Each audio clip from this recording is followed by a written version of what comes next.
Good morning. So, man's walking through the forest and he comes across a lumberjack and he's trying to cut down this tree and he's cursing and he's just angry and annoyed. So he says to him, "Hey, excuse me, is everything okay? Can I help you?" And he said, "Yeah, I can't cut down this tree. My saw is not sharp enough and it just won't cut through." So the man says, "Well, why don't you just sharpen it?"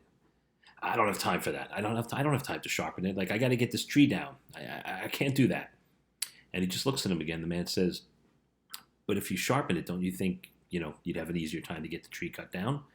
And the lumberjack's like, I can't. I have too much going on. I have to get this tree cut down. And no. So bewildered, the man just looks at the lumberjack, shakes his head, and walks away. So how does that relate to us? Well, how many of us make decisions and do things that we know they're not working for us, but we just continue to do it. It's like the old analogy with the rat race and just running through the hamster wheel, right? Things are not always going to work out the way we want. And sometimes we get so embroiled and so stuck in that it needs to be done that we lose sight of the fact that sometimes we need to take a step back and look at the situation and see how we can maybe make it a little better to be more efficient for ourselves, right? But we don't do that because we have to do it. We have to do it. This is what we tell ourselves day in and day out. So we just go and do what we have to do, and we never take the time to step back and look at how we're doing it and see if there's a better way to do it, a more efficient way. There's got to be other strategies or other tools to change the way we do things so we can do them better. But we tend not to do that because we just get caught up. And a lot of it, listen, I do it too. It's stress. We think, oh my God, I have so much to get done. If I stop and I take a second to do this, I'm not going to get these other things done.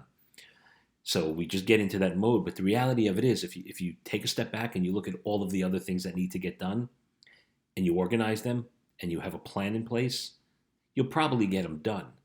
But our brains don't think like that. We have to train our brains to think like that. So next time things aren't working for you, instead of feeling like it has to get done, it has to get done, take a step back. So as a teenager, you've got a paper due and you've got a writer's block and you can't get where you need to go. It's okay. Take a breath, take a walk, meditate, listen to some music, play a game for 15, 20 minutes. Just do whatever you need to do to clear your head. It will come to you. But if you sit there and try to nail something that you're just not in the mental place to do it, you're either going to do a really poor job of it or you're going to kind of give up and just not get it done. So it's so, so, so important to take a step back and look at your situation and don't get caught up in how things are and how you feel they need to be. You can absolutely change it. You just have to be willing to. Okay? So I hope this helps. I hope it's a good story for you. Have a great day.